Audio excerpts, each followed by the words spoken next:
আমি শুনেছি যেটা আমি পুড়েছে সেটা বলিনি আপনাকে, আমি যেটা বলেছি পুড়েছে সেই কথাটা আমি কখনো গায়েব হয়েছে, মানে এটাই না না, ডিবি অফিসে অনেক গায়েবের প্রশ্ন, গায়েব শব্দটা আমি ব্যবহার করিনি।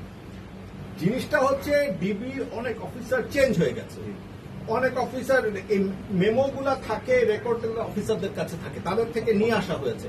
এসে তাদের এখন এই অফিসারকে খুঁজে বের করে, ভাই আপনি এটা কেন করেছেন, এই জিনিসটা কি হয়েছে, এটা কতটুক হয়েছে, কত কিভাবে হয়েছে, কেমনে হচ্ছে, এই জিনিসগুলা তখন দেখতে হয়।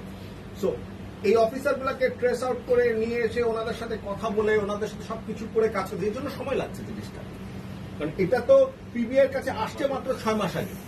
তো পিবিআই কে তো এই জিনিসটাকে গুছাতে হবে, পিবিআই কে এই জিনিসটাকে গুছিয়ে কাজ করতে হবে। একটা যাইছা তার রিপোর্ট তো করা যাবে না, এটা চাইলেও একটা রিপোর্ট করে দিলে সেটা তো হচ্ছে না, তার তো ইনভেস্টিগেশনের দরকার ছিল না।